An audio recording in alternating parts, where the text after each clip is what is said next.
Hello students, welcome to the amazing platform of NCERT वाला। So my dear students, हमने successfully 7 lectures electrochemistry के पढ़ लिए हैं। इनफैक्ट हर चीज समझ ली है, क्वेश्चन प्रैक्टिस भी कर ली है। तो आज हम इस चैप्टर को बिल्कुल अंत कर देंगे बेटा। आज इलेक्ट्रोकेमिस्ट्री का लास्ट लेक्चर है एंड आज हम क्या डिस्कस करने वाले हैं, आज हम पढ़ने वाले हैं कोहलरॉश लॉ के बारे में। वो क्या होता है, धीरे धीरे सब चीजें समझ आएंगी, किस पर अप्लाई होता है वो भी पता लगेगा, राइट। तो चलिए देखते हैं आज हम क्या डिस्कस करने वाले हैं। आज हम पढ़ने वाले हैं कोहलरॉश लॉ एंड देन बेटा हम प्रैक्टिस प्रॉब्लम्स करने वाले हैं। तो बेसिकली अब इसको समझने के लिए आपसे मैम थोड़ी बहुत डिस्कशन करना चाहेंगी और एक ऐसा वर्ड यूज करने वाली हूं जो आप सभी फेमिलियर हैं। क्या है वो वर्ड बेटा? Today we are going to first discuss about dilution. ठीक है, तो अब क्वेश्चन आता है कि डाइल्यूशन क्या है। आप सभी को पता है, हमने सॉल्यूशंस चैप्टर में भी डाइल्यूशन पढ़ा था। डाइल्यूशन का मतलब होता है कि आप एक पर्टिकुलर सॉल्यूशन में जो सॉल्यूट और सॉल्वेंट से बना हुआ है, आप क्या कीजिए, आप सॉल्वेंट की अमाउंट को बढ़ा दीजिए।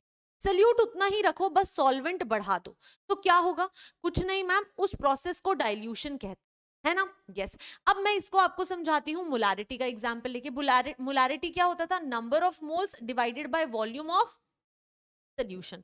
अब बेटा जो मोल्स हैं वो किसके हैं? आपके सॉल्यूट के हैं, right. Yes ma'am, and solute पर हम कुछ नहीं करते हैं, डाइल्यूशन में हम सिर्फ और सिर्फ सॉल्वेंट ऐड करते हैं।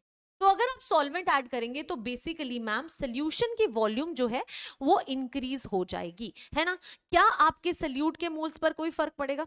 नहीं। तो सॉल्यूट के मोल्स जो है मैम वो तो पहले जितने थे उतने ही हैं, यानी कि ये जो होगी वो वैल्यू आपकी बेटा कांस्टेंट रहेगी, राइट। तो यहां से हम क्या कह सकते हैं? Here we can say that molarity जो है वो एक कांस्टेंट के बराबर अपॉन V ऑफ सॉल्यूशन है, और हम यहां से कह सकते हैं मोलारिटी जो है वो बेटा इनवर्सली प्रोपोर्शनल है to the volume, right. Yes, and ma'am मुझे ये भी पता है दैट जितनी ज्यादा वॉल्यूम होगी मोलारिटी उतनी ही कम हो जाएगी। अब मोलारिटी होता क्या है तो कॉन्सेंट्रेशन टर्म ही। यस मैम, तो जितना ज्यादा आप वॉल्यूम को बढ़ाओगे सॉल्यूशन की कॉन्सेंट्रेशन उतनी कम हो जाएगी, है ना। ये बात अब आपको समझ आ रही है? इतना हम क्लियर कह सकते हैं? बिल्कुल मैम, क्रिस्टल क्लियर है। चलो बहुत बढ़िया। एग्जाम्पल के साथ बेटा, जब कोई चीज बहुत मीठी हो जाती है, मान लो आप ना नींबू पानी बना रहे थे तो आपने पानी में बहुत सारी चीनी मिक्स कर दी, बहुत मीठा हो गया। अब क्या करोगे? उसमें और पानी में ऐड कर दो। शुगर तो नहीं ऐड की, और पानी ऐड किया तो क्या हुआ? थोड़ा मीठा कम लगने लग गया, क्योंकि चीनी की कॉन्सेंट्रेशन जो थी वो अब ज्यादा पानी के अंदर है, तो मैम कम हो गई। ठीक है, वो ज्यादा पानी के अंदर बिखर गई। आई होप आपको ये समझ आ रहा है क्यों समझाना चाह रही हूं, क्योंकि इसी को अब हम यूज करने वाले हैं।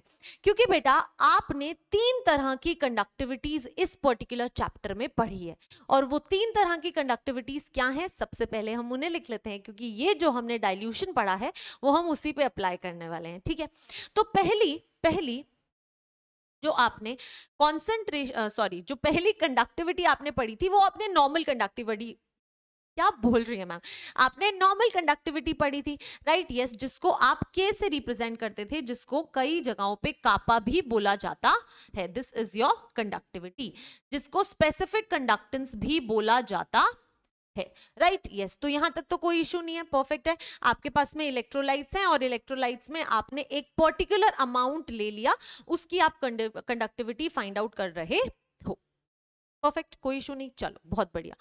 सेकेंड जो आपने पढ़ी वो थी आपकी मोलर कंडक्टिविटी। क्या थी? Molar conductivity.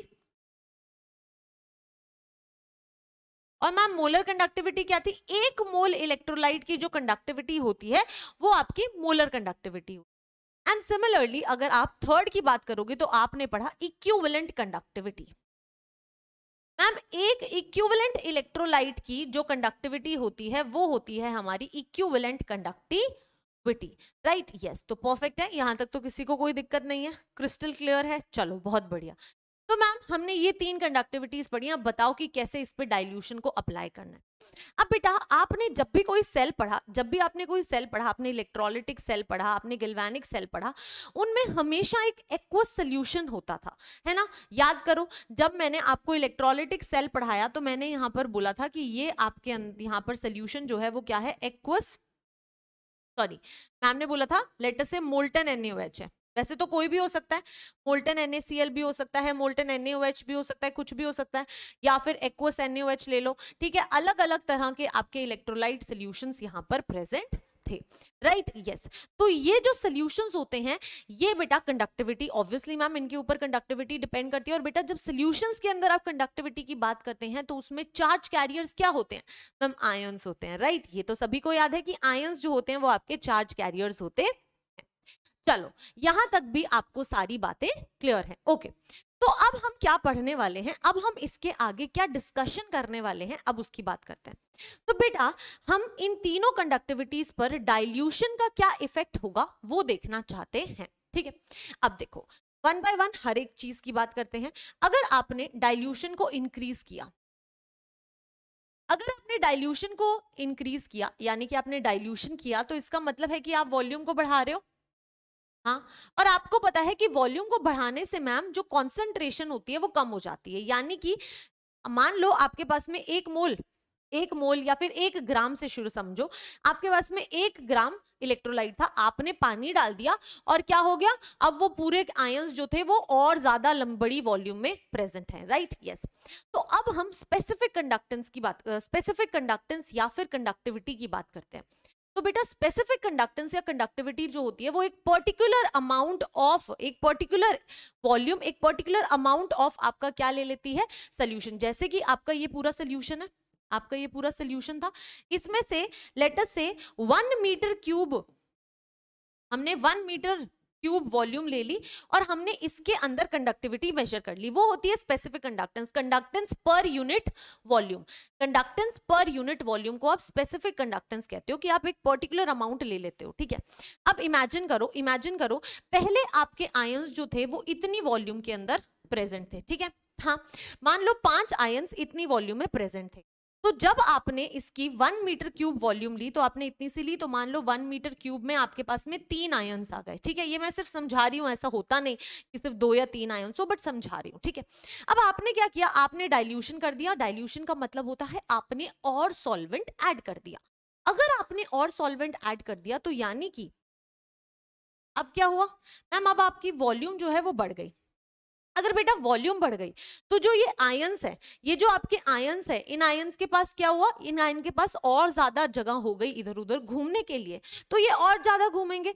अब अगर आप इसी 1 मीटर क्यूब वॉल्यूम में अगर आप कंडक्टेंस देखोगे तो आपके आयंस जो हैं, जो आपके नंबर ऑफ आयंस हैं, अब मान लो 2 ही रह गए। क्यों 2 रह गए बेटा? क्योंकि मैम अब जो आयंस हैं उनके पास जगह बहुत ज्यादा हो गई है, ठीक है, तो वो शायद कहीं और चले गए होंगे। तो अगर आप अब इन दोनों केसेस में से देखो तो कौन से केस में ज्यादा चार्ज कैरियर्स है मैम? ऊपर वाले केस में जब कम वॉल्यूम थी, आप जितना वॉल्यूम बढ़ाओगे उतने आयंस पर यूनिट वॉल्यूम कम हो जाएंगे। और इस वजह से बेटा जब डाइल्यूशन होता है तो आपकी जो कंडक्टिविटी होती है वो क्या हो जाती है, डिक्रीज हो जाती है। आई होप आपको ये समझ आ गया। स्पेसिफिक कंडक्टेंस या फिर कंडक्टिविटी कापा जो होता है वो कम हो जाता है, ठीक है, डाइल्यूशन के साथ। पहला केस। अब हम इसी की तरह दूसरा केस पढ़ेंगे। अगर आपने डाइल्यूशन किया तो आपकी वॉल्यूम इंक्रीज होगी, और बेटा अगर आपकी वॉल्यूम इंक्रीज हो रही है तो मोलर कंडक्टिविटी पे क्या फर्क पड़ेगा, अब आपको इसको समझना है, ठीक है। तो मोलर कंडक्टिविटी क्या होता है मैम? मोलर कंडक्टिविटी होता है 1 मोल इलेक्ट्रोलाइट की कंडक्टेंस, ठीक है। 1 मोल इलेक्ट्रोलाइट यानी कि लेट अस से 1 मोल ऑफ NaCl। अब आपने मान लो 1 मोल NaCl जो है वो आपने मान लो एक सोल्यूशन में डाला, एक सॉल्वेंट में डाला, एंड लेट अस से यहाँ पर जो वॉल्यूम थी वो 1 लीटर थी, ठीक है। तो 1 मोल NaCl इसके अंदर है, ठीक है। इसके अंदर आपके पास में 1 मोल Na प्लस आयन होगा, 1 मोल Cl माइनस आयन होगा।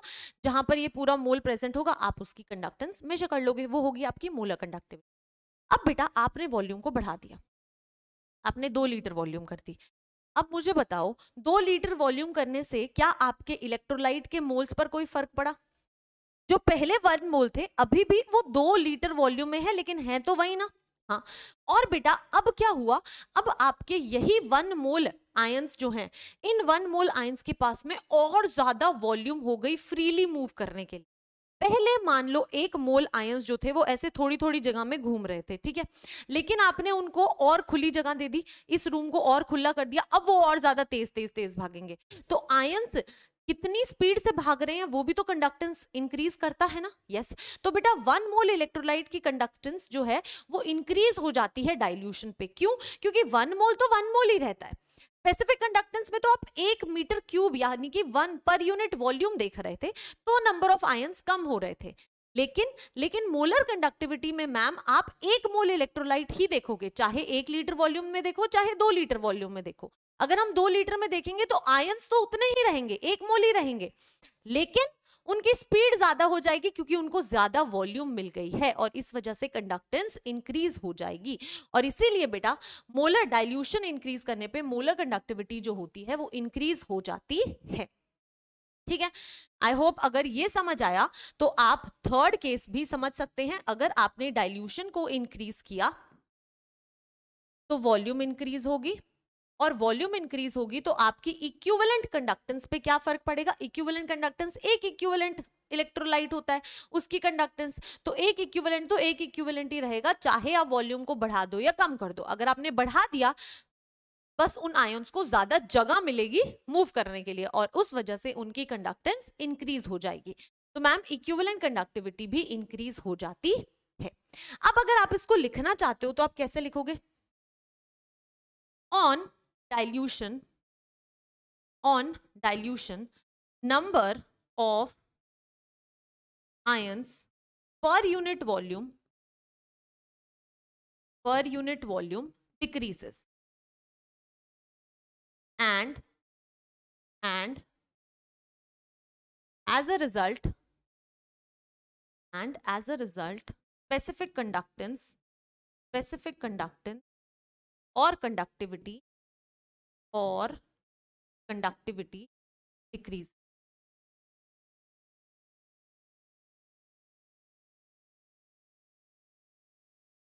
ठीक है, परफेक्ट, कोई दिक्कत नहीं है। अब नेक्स्ट क्या है बेटा, नेक्स्ट क्या है, अब है आपके पास में मोलर कंडक्टिविटी। अब अगर आप मोलर कंडक्टिविटी की बात करोगे तो आप क्या कहोगे, ऑन डाइल्यूशन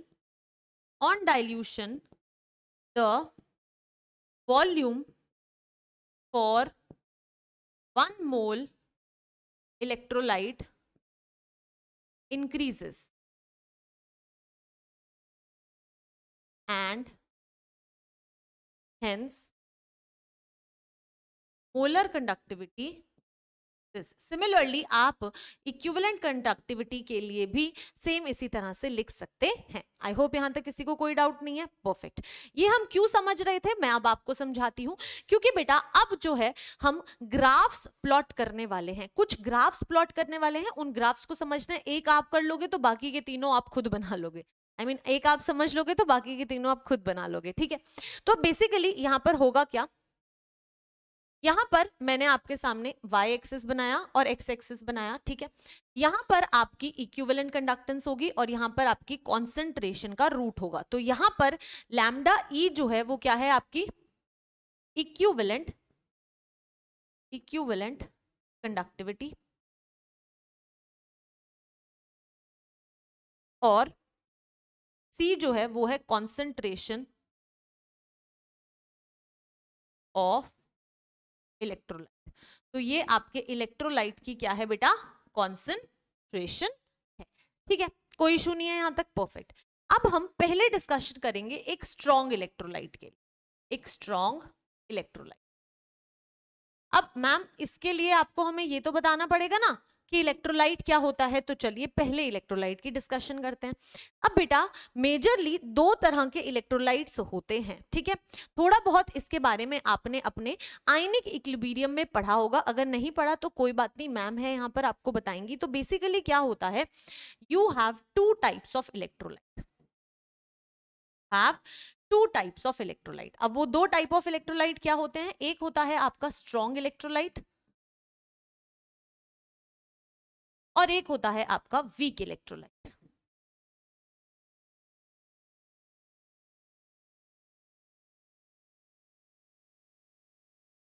ठीक है, ओके। तो स्ट्रॉन्ग इलेक्ट्रोलाइट होता है, वीक इलेक्ट्रोलाइट होता है, परफेक्ट है। अब देखो बेटा होता क्या है यहाँ पे, नाउ सी जो आपका स्ट्रॉन्ग इलेक्ट्रोलाइट होता है वो ऐसे इलेक्ट्रोलाइट्स होते हैं जो अपने आयंस के अंदर कंप्लीटली टूट जाते हैं। जैसे कि अगर मैम आपके सामने एक NaCl का एग्जांपल लें, तो अगर आप NaCl आपके पास में इलेक्ट्रोलाइट है तो बेटा वो अपनी एक्वस स्टेट में क्या होगा, Na+ और Cl- आयन में कंप्लीटली टूट जाएगा, ठीक है। और अगर आप एक वीक इलेक्ट्रोलाइट की बात करते हैं, जैसे कि मैंने एक एग्जांपल लिया CH3COOH, ठीक है, तो बेटा ये जो वीक इलेक्ट्रोलाइट होते हैं ना, ये कंप्लीटली अपने आयंस में नहीं टूट पाते, ये अपने आयंस में कंप्लीटली नहीं टूट पाते हैं, बस थोड़े बहुत टूटते हैं, बाकी ये अपनी ओरिजिनल इलेक्ट्रोलाइट कंबाइंड स्टेट में रहते हैं।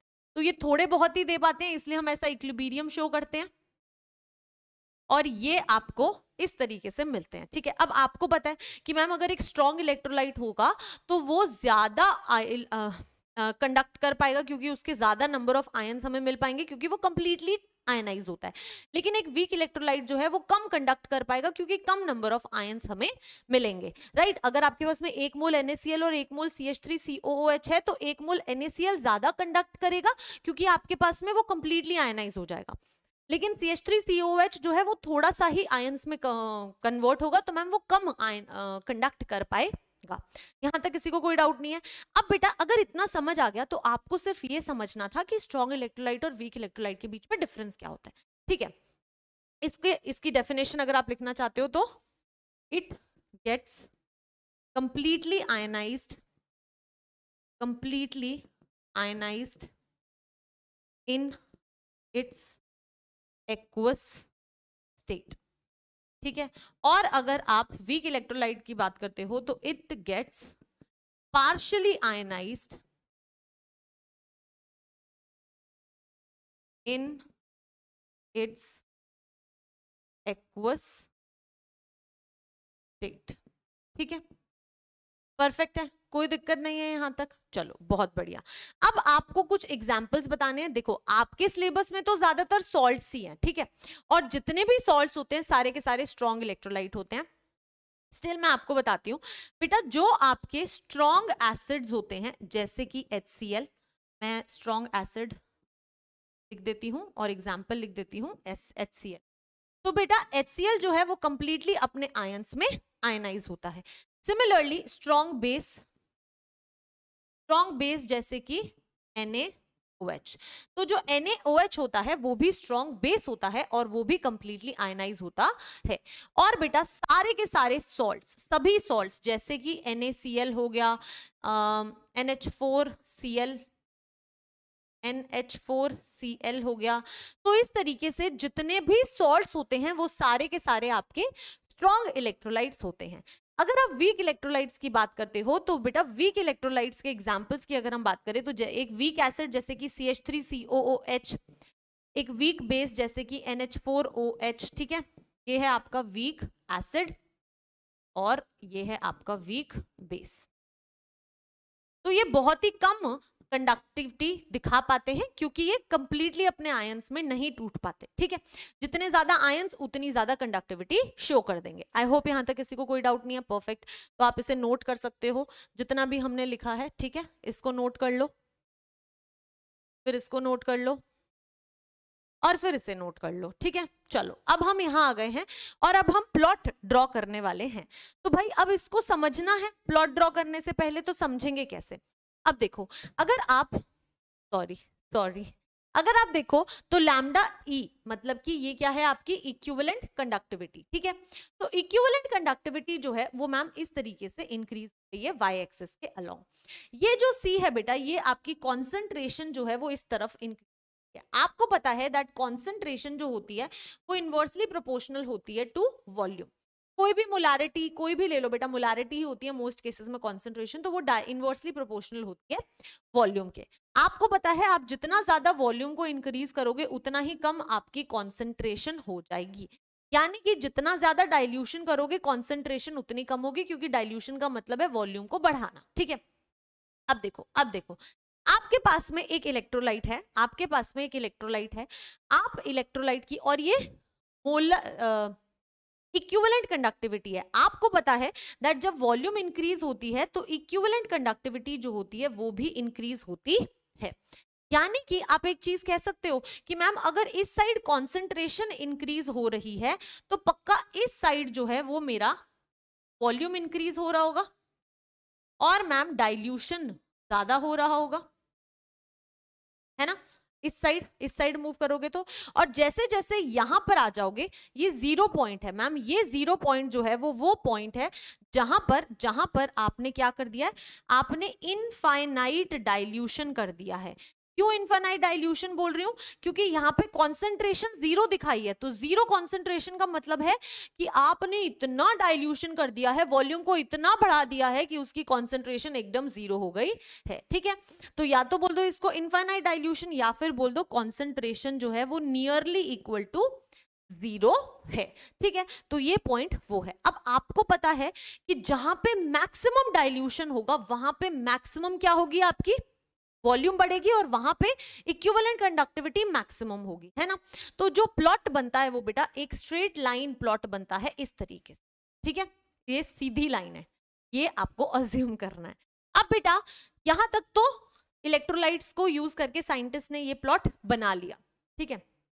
अब देखो ये तो उन्होंने बना लिया, लेकिन इनफाइनाइट डाइल्यूशन तो नहीं कर सकते मैम। ऐसा कभी हो सकता है कि आप कॉन्सेंट्रेशन को एकदम ही 0 कर दो, नहीं, ऐसे तो पॉसिबल नहीं है बेटा, राइट। यस, तो उन्होंने क्या किया, ऐसे प्लॉट ड्रॉ किया और फिर क्या किया, उन्होंने कहा कि हम ना आगे की जो रीडिंग्स आएंगी वो भी तो ऐसी आएंगी, तो हम ना इसको एक्स्ट्रापोलेट कर लेते हैं ऐसे। जब आप एक्स्ट्रापोलेट करते हो तो आपको एक ये पॉइंट मिलता है, ये वाला, ठीक है। और ये पॉइंट कहां पे है, इनफाइनाइट डाइल्यूशन पे 0 कॉन्सेंट्रेशन। तो उन्होंने कहा कि जब एक्स्ट्रापोलेट करके आपको जो भी पॉइंट मिल रहा है उसको बोल दो लैम्डा इक्विवेलेंट नॉट या फिर लैम्डा इक्विवेलेंट इनफाइनाइट। और बेटा ये क्या होता है, ये होती है equivalent conductivity at infinite dilution, equivalent conductivity at infinite dilution, या फिर इसको लिमिटिंग इक्विवेलेंट कंडक्टिविटी के नाम से भी जाना जाता है। तो यहां से आपको एक नाम मिल गया, वो नाम मैं बता देती हूं, लैम्डा इक्विवेलेंट नॉट या फिर लैम्डा इक्विवेलेंट इन्फिनिटी का मतलब होता है इक्विवेलेंट कंडक्टिविटी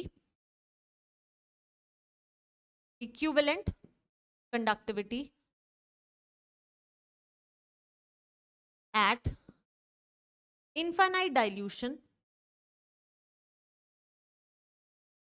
या फिर इसको एक और नाम से जाना जाता है which is limiting equivalent conductivity, limiting equivalent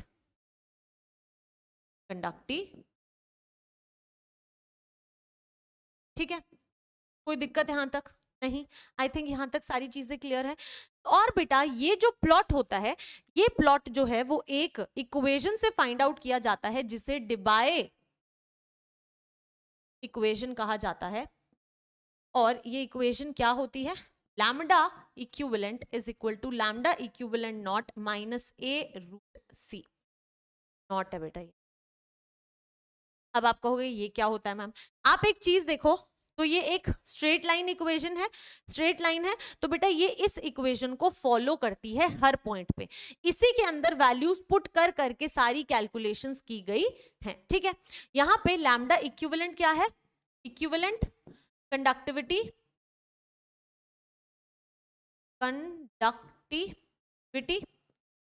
और बेटा लैम्डा इक्विवेलेंट नॉट क्या है, लिमिटिंग इक्विवेलेंट कंडक्टिविटी, ठीक है। ए जो होता है वो एक कांस्टेंट वैल्यू होती है बेटा, और सी जो है वो आपकी कॉन्सेंट्रेशन होती है, ठीक है। आपसे बस ये पूछा जा सकता है कि जो ये स्ट्रेट लाइन है ये किसको फॉलो करती है, तो फिर आपको बस इस इक्वेशन को याद करना है। आपको अगर ये इक्वेशन याद है तो बहुत बढ़िया है, इसके ऊपर आपको कुछ भी टेंशन लेने की जरूरत नहीं है, ठीक है। परफेक्ट है, कोई इशू नहीं है, यहां तक सारी चीजें क्लियर है। लिख भी लो और समझ भी लो, हमने इक्विवेलेंट कंडक्टिविटी निकाली, हमने कॉन्सेंट्रेशन देखा, इस साइड कॉन्सेंट्रेशन बढ़ रही है तो पक्का कंडक्टेंस कम होगी, जैसे जैसे इस साइड आएंगे डाइल्यूशन बढ़ रहा है, कंडक्टेंस कम, कॉन्सेंट्रेशन कम हो रही है, तो आपकी कंडक्टिविटी जो है वो बढ़ती रहेगी। यहां तक तो साइंटिस्ट ने खुद प्लॉट कर लिया, फाइंड कर लिया, लेकिन इसके आगे जो है उन्होंने एक्स्ट्रापोलेट करके अपना आंसर निकाल लिया। और इस तरीके से आप कह सकते हो कि जितने भी स्ट्रॉन्ग इलेक्ट्रोलाइट्स हैं, ये स्ट्रॉन्ग इलेक्ट्रोलाइट्स के लिए, क्योंकि वो कंप्लीटली आयनाइज हो जाते हैं अपने आयंस में, तो जितने भी स्ट्रॉन्ग इलेक्ट्रोलाइट्स हैं हम उनकी equivalent conductivity at infinite dilution calculate कर सकते हैं यूजिंग दिस ग्राफ। ठीक है, तो यहां पे हम लिख सकते हैं ये चीज को नोट बना के, for strong electrolyte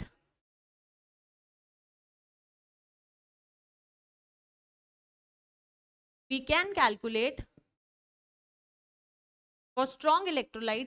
calculate their limiting equivalent conductivity। ठीक है,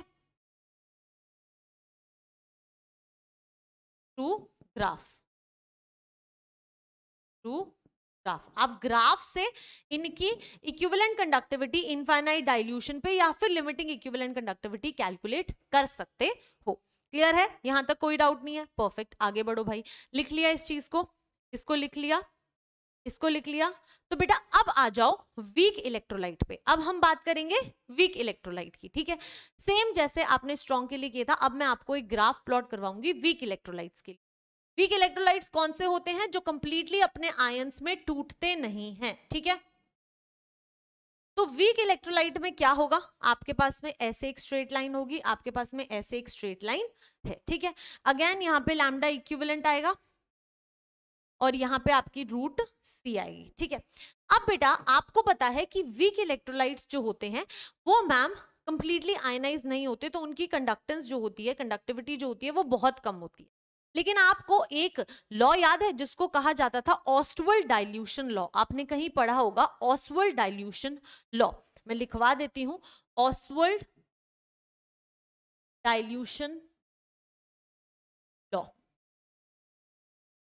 ऑस्टवर्ल्ड डाइल्यूशन लॉ बेसिकली कहता क्या था कि आप जितना ज्यादा एक इलेक्ट्रोलाइट का डाइल्यूशन करोगे, एक इलेक्ट्रोलाइट में का जितना ज्यादा डाइल्यूशन करोगे वो उतना ही ज्यादा आयनाइज हो सकता है, उसकी डिग्री ऑफ आयनाइजेशन उतनी ही ज्यादा बढ़ जाती है। यानी कि आप क्या कह सकते हो, that with increase in dilution of an electrolyte, its degree of ionization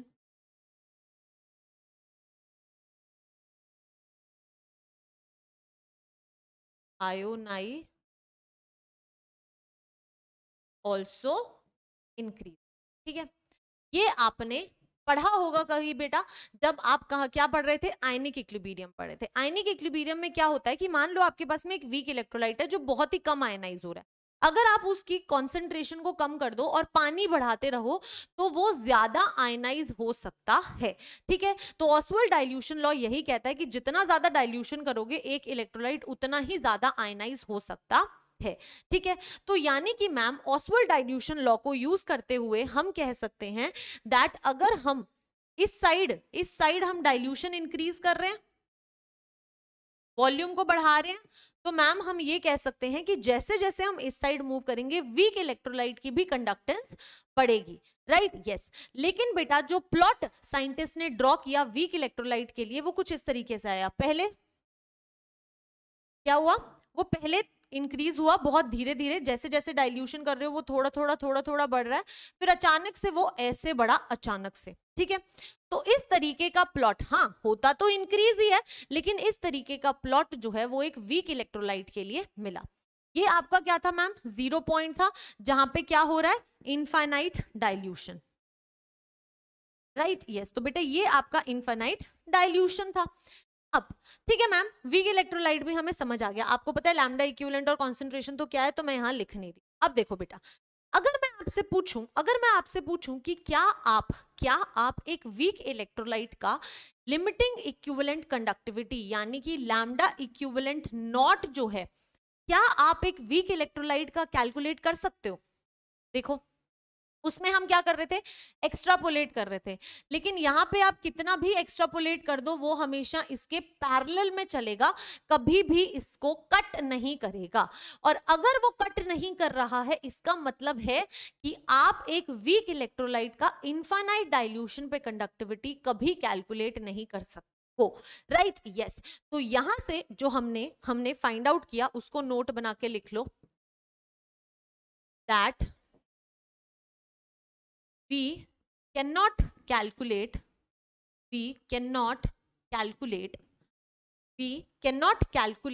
the limiting equivalent conductivity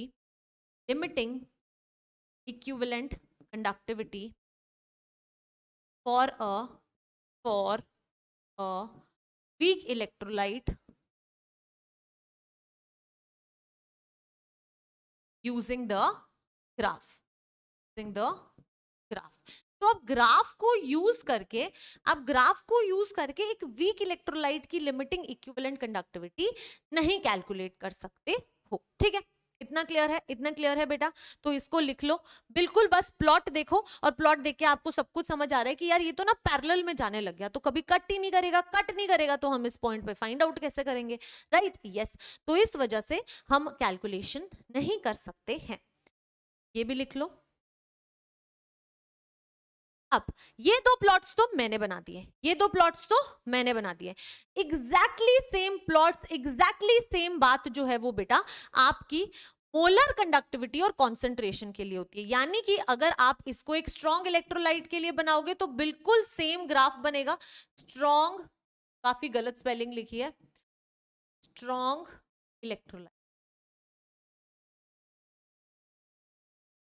ठीक है? अब मैं ये होमवर्क दे रही हूं और मैं आपको बता भी रही हूं, सब कुछ बता रही हूं कि अगर आप एक मोलर कंडक्टिविटी फाइंड आउट कर रहे हो कॉन्सेंट्रेशन के साथ एक स्ट्रॉन्ग इलेक्ट्रोलाइट के लिए, तो एकदम स्ट्रेट लाइन इक्वेशन आएगी और ये डेबाय-ऑनसेगर इक्वेशन को भी फॉलो करेगी। इसकी आप लिमिटिंग मोलर कंडक्टिविटी कैलकुलेट कर सकते हो क्योंकि ये स्ट्रेट लाइन आएगी, उसको एक्स्ट्रापोलेट करके ग्राफ से आप फाइंड आउट कर सकते हो, सब कुछ इक्विवेलेंट कंडक्टिविटी की तरह होगा। तो वो सारी चीजें आपको लिखनी है, ग्राफ प्लॉट करना है, क्या क्या रिप्रेजेंट करता है। अगर खुद लिखोगे तो याद होगा, मैं बता रही हूँ, ठीक है? कर लोगे, ये करोगे ना पक्का, प्रॉमिस? चलो बहुत बढ़िया। तो ये आपका होमवर्क हुआ। सेम इसी तरह से मोलर कंडक्टिविटी और कॉन्सेंट्रेशन का एक वीक इलेक्ट्रोलाइट के लिए भी प्लॉट बनाना है। अब जो वीक इलेक्ट्रोलाइट के लिए प्लॉट बनाओगे उसमें फिर से वही होगा जो इक्विवेलेंट वाले केस में हुआ था, पैरेलल में चला जाएगा, ठीक है? बिल्कुल वैसा ही प्लॉट होगा, पैरेलल में चला जाएगा। और पैरेलल में चला जाएगा मतलब मैम हम ग्राफ से एक वीक इलेक्ट्रोलाइट का लिमिटिंग मोलर कंडक्टिविटी नहीं कैलकुलेट कर पाएंगे, ठीक है? यस। तो बेटा ये सब चीजों से, ये भी आपका होमवर्क होगा। तो ये सब चीजों से मैंने ये समझा कि मैं स्ट्रॉन्ग इलेक्ट्रोलाइट के बारे में तो कंडक्टिविटी निकाल पा रही हूँ सारी तरह की, लेकिन मैं ना एक वीक इलेक्ट्रोलाइट की कंडक्टिविटी नहीं निकाल पा रही हूँ। तो मुझे कुछ ऐसा रास्ता चाहिए कि मैं उसकी इनफाइनाइट डाइल्यूशन पे कंडक्टिविटी निकाल पाऊं। और वो कंडक्टिविटी निकालने का तरीका जो हमें दिया गया था वो हमें कोहलरॉश ने दिया था, ठीक है? अभी के लिए इतना समझ लो, आगे जब कोहलरॉश लॉ करेंगे तो समझ आएगा। अभी जितनी चीजें पढ़ी हैं वो सब लिखी हुई मिलेंगी आपको, वो आप पढ़ लीजिए, लिखना है तो बाद में लिख लेना, ठीक है? तो फर्स्ट थिंग, वीक इलेक्ट्रोलाइट क्या होता है डिटेल में आपको लिखा हुआ है। In case of weak electrolyte the increase in equivalent और molar conductance is more pronounced with the dilution. क्योंकि उसका प्लॉट क्या होता है, पहले ऐसे ऐसे होता है और फिर अचानक से इंक्रीज होता है, तो इसीलिए कहते हैं कि वो ज्यादा प्रोनाउंस्ड होता है, ठीक है? द डिग्री ऑफ आयनाइजेशन, बेटा डिग्री ऑफ आयनाइजेशन का मतलब होता है अल्फा, जो आपने किसमें पढ़ा था, आयनिक इक्विलिब्रियम पढ़ा था, ठीक है? तो the degree of ionization of weak electrolyte increases with the increasing dilution. एक वीक इलेक्ट्रोलाइट का जो डिग्री ऑफ आयनाइजेशन होता है वो इंक्रीज होता है आप उसका जितना ज्यादा डाइल्यूशन करते हो, और वो जितना ज्यादा आयनाइज होगा उतने ज्यादा आयंस बनेंगे और उतनी ज्यादा कंडक्टिविटी होगी, राइट? यस। तो यहां तक किसी को कोई डाउट नहीं है? परफेक्ट। आप लिखना चाहते हैं तो आप इसे लिख लीजिए, आगे बढ़ेंगे। अब बेटा अब आया हमारा इनफाइनाइट डाइल्यूशन पे कोहलरॉश लॉ। इतना ही है क्या, इसके आगे हमें, हाँ ठीक है। तो अब हम कोहलरॉश लॉ के बारे में पढ़ेंगे। मैम एक सेकेंड, मैं पानी पी लूं, पहले? चलो ठीक है, पानी पी के फिर स्टार्ट करेंगे।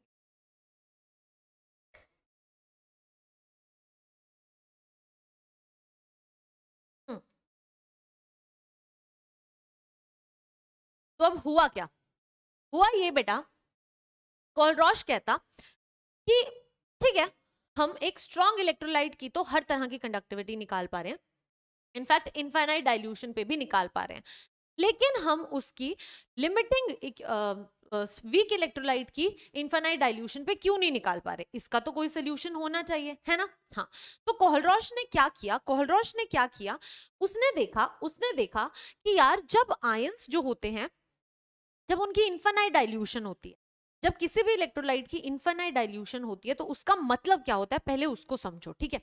अब देखो बेटा, अगर मैं एक इनफाइनाइट डाइल्यूशन ऑफ NaOH की बात करती हूं, तो इसका मतलब है कि मैम NaOH जो है उसमें बहुत ही ज्यादा वॉल्यूम है, और बेटा इतना ज्यादा वॉल्यूम हो जाता है, आपको पता है NaOH एक स्ट्रॉन्ग बेस है, तो ये कंप्लीटली अपने आयंस में आयनाइज हो जाएगा, और जब ये सोल्यूशन में पड़े होते हैं, तो मान लो Na+ यहाँ पर है, तो OH- कहीं पे यहाँ पे होता है, और इनके बीच में कुछ कुछ इंटरेक्शन होता है, थोड़ा बहुत इंटरेक्शन तो होता ही है, राइट, यस।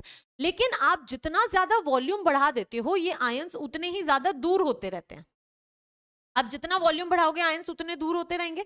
अब इनफाइनाइट डाइल्यूशन पे आपने इतना वॉल्यूम बढ़ा दिया कि ये दोनों आयंस एक दूसरे से एकदम अलग अलग हो गए, और अब इनके बीच में कोई भी इंटरैक्शन नहीं है,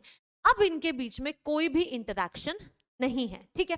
तो अब ये इंडिपेंडेंट हो गया, ये भी इंडिपेंडेंट हो गया, तो इनफाइनाइट डाइल्यूशन पे जो आयंस होते हैं वो एक दूसरे से एकदम दूर हो जाते हैं और बिल्कुल इंडिपेंडेंटली माइग्रेट करने लगते हैं, घूमने लगते हैं, और इसीलिए कोहलरॉश लॉ को कहा जाता है the law for independent migration of ions, ठीक है। तो इतना समझ आया आपको, यहां तक तो कोई डाउट नहीं है। मैम आपने आयंस डाले, जैसे जैसे वॉल्यूम बढ़ती है आयंस दूर होते रहते हैं, उनके बीच की इंटरेक्शन वीक होती रहती है। अब आप इतनी वॉल्यूम बढ़ा दो कि वो आयंस एकदम ही दूर दूर हो जाएंगे, तो मैम उनके बीच में कोई इंटरेक्शन नहीं रहेगा, और वो बिल्कुल अपना इंडिविजुअली इंडिपेंडेंट हो जाएंगे, अपने हिसाब से चीजें करेंगे। अब बेटा इस टाइम पे जो आप इसकी लिमिटिंग, इस पर्टिकुलर आयन की लिमिटिंग मोलर या फिर इक्विवेलेंट कंडक्टिविटी निकालते हो, वो स्पेसिफिकली इसी की है, और किसी की नहीं है, राइट। यानी कि अगर ये x वैल्यू है तो ये इसकी खुद की है, ये इसका फिंगरप्रिंट है, ये इसका आधार कार्ड है, कोई इससे नहीं छीन सकता। अब ये किसी के भी साथ चला जाए, इसकी लिमिटिंग मोलर या फिर इक्विवेलेंट कंडक्टिविटी यही रहेगी। सिमिलरली OH- जो है, इसकी भी अपनी एक इंडिविजुअल वैल्यू आ जाएगी, लेट अस से y। अब ये कहीं भी चले जाओ चेंज नहीं हो, ठीक है। तो यानी कि बेटा एक होता है आपका मोलर कंडक्टिविटी, एक है मान low molar conductivity at infinite dilution. तो बेटा ये वैल्यू जो होती है ये किसके साथ है उस पर डिपेंड करती है, ये वैल्यू किसके साथ है, जैसे कि NaOH में ये डिपेंड करती है कि Na जो है वो किसके साथ है, ठीक है। तो ये तो अलग अलग हो सकती है, लेकिन ये जो वैल्यू होती है वो हर एक आयन की अपनी स्पेसिफिक वैल्यू होती है, जिसको कोई चेंज नहीं कर सकता है, ठीक है। इतना समझ आया। अब और समझाती हूँ, इमेजिन करो कि आपके पास में मोलर कंडक्टिविटी इनफाइनाइट डाइल्यूशन पे Na+ की जो है वो कितनी आ गई, x आ गई, किसमें, NaOH वाले केस में, ठीक है, Na वाले केस। अब बेटा अगर मैं आपसे मोलर कंडक्टिविटी इनफाइनाइट डाइल्यूशन पे Na+ की पूछूंगी NaCl में से, अब NaCl भी तो एक सॉल्ट है और इसमें भी तो Na ही है, तो बेटा इसमें भी इसकी इनफाइनाइट डाइल्यूशन पे मोलर कंडक्टिविटी x ही रहेगी। तो यानी कि इनफाइनाइट डाइल्यूशन पे जाके हर एक आयन अपनी इंडिविजुअल कंडक्टिविटी कंटेन करता है, ठीक है। तो यानी कि अगर आपसे कोई पूछे कि total molar conductivity infinite dilution पे NaCl की कितनी होगी, आप कहोगे मोलर कंडक्टिविटी इनफाइनाइट डाइल्यूशन पे Na+ की जो भी होती है, जो भी स्पेसिफिक वैल्यू होती है वो, plus molar conductivity infinite dilution पे Cl- की जो भी होती है उसकी अपनी इंडिविजुअल। क्लियर है। सिमिलरली अगर आप मोलर कंडक्टिविटी इनफाइनाइट डाइल्यूशन पे NaOH की पूछोगे, तो मैम इसको हम लिखेंगे मोलर कंडक्टिविटी इनफाइनाइट डाइल्यूशन पे जो भी Na+ की होती है फिक्स, और बेटा ये दोनों सेम वैल्यूज होंगी, ठीक है, plus molar conductivity at infinite dilution of OH-, ये सब की वैल्यूज अपनी एक स्पेसिफिक वैल्यू होती, ठीक है, तो यहां से ये कोहलरॉश ने बोला, ये कोहलरॉश ने बोला, तो आप कोहलरॉश लॉ को कैसे डिटरमाइन कर सकते हो? That the limiting molar conductivities और इक्विवेलेंट, देखो मैं मोलर के हिसाब से बोल रही हूँ, आप उसको इक्विवेलेंट के हिसाब से भी चेंज कर सकते हो, ठीक है, दोनों एक ही बात है। तो यहां से आपको कोहलरॉश की एक डेफिनेशन मिल गई, और उस डेफिनेशन को आप क्या बोलोगे? That the limiting molar conductivity of an electrolyte is at infinite, हाँ limiting molar conductivity बोल तो दिया ऑफ एन इलेक्ट्रोलाइट, चाहे आप इन्फानाइट डाइल्यूशन लिख दो, एक ही बात है, at infinite dilution would be equal to the sum of individual limiting molar conductivity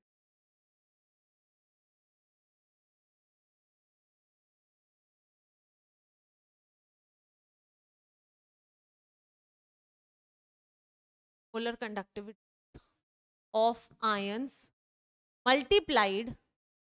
multiplied by their stoichiometric coefficient, stoichiometric coefficient, ठीक है। चलो अब ये बोला क्या, ये बोला क्या, मैं उसको लिख के समझाती हूँ, ठीक है बेटा। मान लो आपके पास में कोई एक इलेक्ट्रोलाइट था AXB वाई, ये इलेक्ट्रोलाइट है, इस इलेक्ट्रोलाइट की जो लिमिटिंग मोलर कंडक्टिविटी होगी वो किसके बराबर होगी?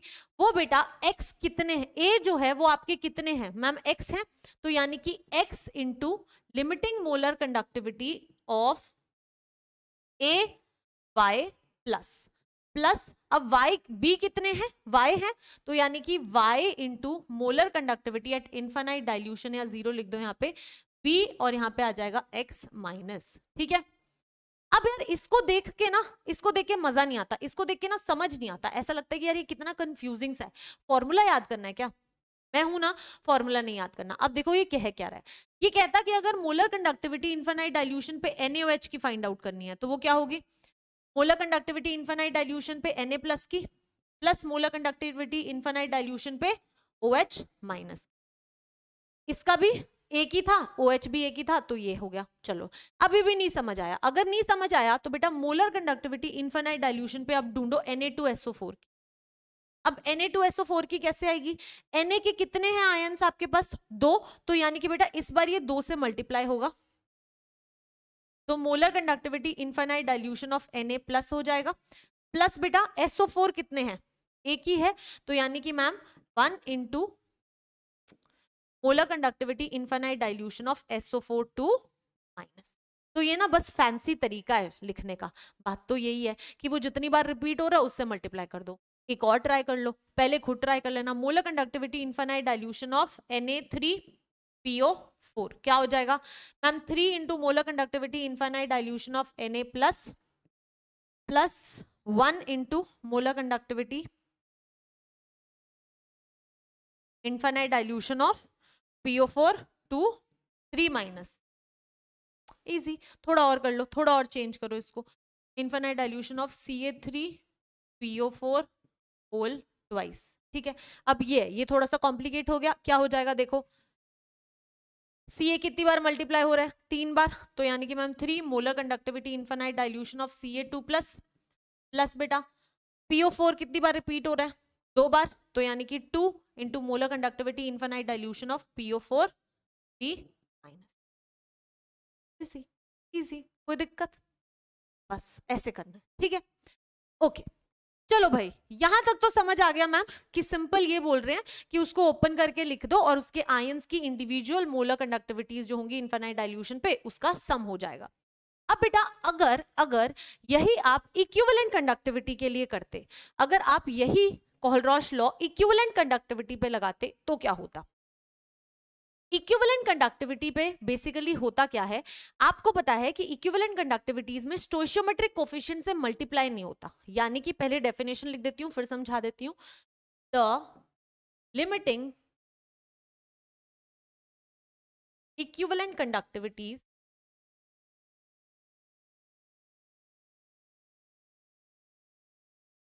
of an electrolyte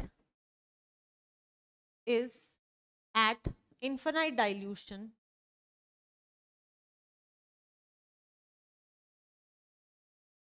is equal to the sum of individual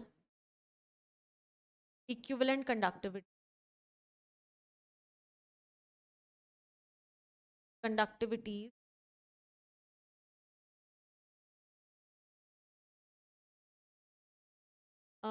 is equal to the sum of individual limiting, बेटा लिमिटिंग वर्ड आना बहुत जरूरी है, ठीक है, limiting equivalent conductivities of the ions. हमने लास्ट टाइम डेफिनेशन में इक्विवेलेंट लिखा है ना, हाँ लिमिटिंग लिख दिया, परफेक्ट, ठीक है।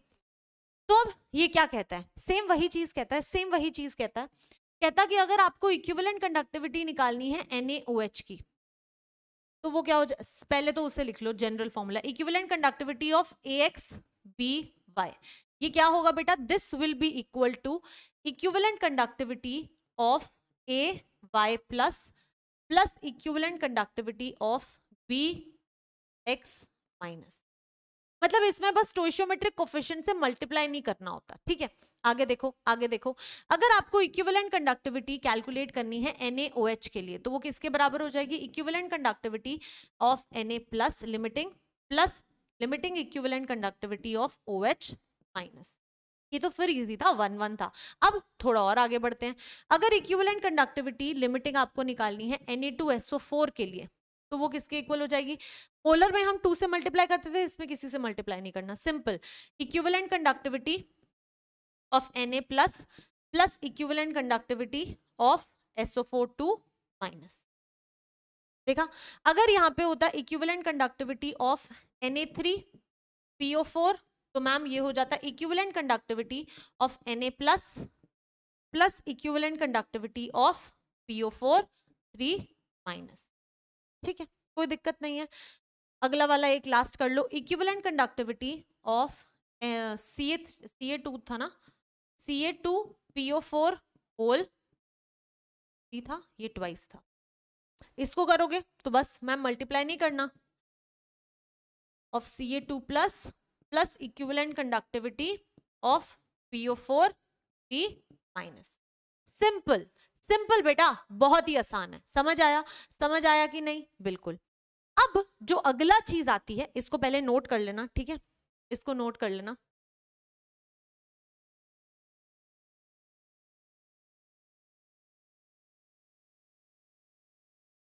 ठीक है। अब बेटा इसके बाद जो अगली चीज आती है, जो आपके लिए बहुत इंपॉर्टेंट है, वो ये है कि कई बार आपको लिमिटिंग मोलर कंडक्टिविटीज दी हुई होंगी और आपको इक्विवेलेंट निकालने को बोल देंगे, है ना, तो आपको वो रिलेशन जो है वो याद होना चाहिए। आपको याद है कि मोलर कंडक्टिविटी जो होती थी वो कैसे निकालते थे, K/1000 अपॉन मोलारिटी से, है ना, K/1000 अपॉन मोलारिटी से निकालते थे। कोई दिक्कत यहाँ तक, कोई दिक्कत नहीं है ना, आई होप इसमें तो कोई दिक्कत नहीं है, ओके। अब हमें इसको याद रखना पड़ेगा। अब मैं ना भूल जाती हूँ, मुझे नहीं पता कि मैं फॉर्मूले कैसे रटूं, मुझे फॉर्मूले नहीं याद करना था, लेकिन मेरे को मोलारिटी और नॉर्मेलिटी के बीच का रिलेशन फाइंड आउट करना आता है, ठीक है। क्या होता है बेटा, मोलारिटी क्या होता है, number of moles by volume of the solution, तो नंबर ऑफ मोल्स जो होंगे वो क्या हो जाएंगे, given mass upon molar mass, और ये वॉल्यूम से मल्टीप्लाई हो जाएगा, ये होती है मोलारिटी। अगर मैं नॉर्मेलिटी लिखूं तो क्या होता है मैम, नॉर्मेलिटी होता है given mass upon equivalent mass, जो होता है molar mass upon n factor, और यहाँ पे वॉल्यूम से मल्टीप्लाई होता है। तो यानी कि ये जो इतना पार्ट है ये क्या है आपका, मोलारिटी के इक्वल है, यानी कि जो आपकी नॉर्मेलिटी होती है वो मोलारिटी इंटू n फैक्टर के इक्वल होती है, ठीक है। तो मुझे ये रिलेशन फाइंड आउट करना आता है, that normality is equal to molarity into n factor. मुझे ये भी पता है मोलर कंडक्टिविटी ये है और equivalent conductivity K/1000 upon normality होती है, और नॉर्मेलिटी क्या होता है, मोलारिटी इंटू n फैक्टर। तो मैम इक्विवेलेंट कंडक्टिविटी जो होगी वो हो जाएगी K/1000 upon molarity into n factor. अब आपको पता है कि बेटा ये वाला जो पार्ट है ये एक्चुअली आपका मोलर कंडक्टिविटी ही है, यानी कि आप यहां से क्या कह सकते हो that equivalent conductivity is actually equal to molar conductivity divided by n factor, या फिर molar conductivity is equal to equivalent conductivity into n factor. ये सबको याद है, ये हमने बेटा लास्ट क्लास में भी डिराइव किया था, इसलिए मैंने फटाफट डिराइव किया, कोई दिक्कत नहीं है यहां तक। बस अगर ये आता है तो बेटा आपको लिमिटिंग वाले भी एक दूसरे में कन्वर्ट करने आते हैं। लिमिटिंग वालों के लिए भी बेटा सेम ही होगा, बस molar conductivity at infinite dilution is equal to equivalent conductivity at infinite dilution into n factor. बस ये फॉर्मूला जो है वो आपको यूज करना है। अगर कोई एक फॉर्म आपने कैलकुलेट की हुई है तो दूसरी फॉर्म आप इससे कैलकुलेट कर सकते हो, ठीक है, कोई दिक्कत नहीं है। इसको लिख लो, रिवाइज कर लो, क्योंकि भूलोगे, मैं तो भूल जाती हूँ, तो मैं तो डिराइव कर लेती हूँ फटाफट ताकि कोई दिक्कत ना हो, ठीक है, तो लिख लो इसे।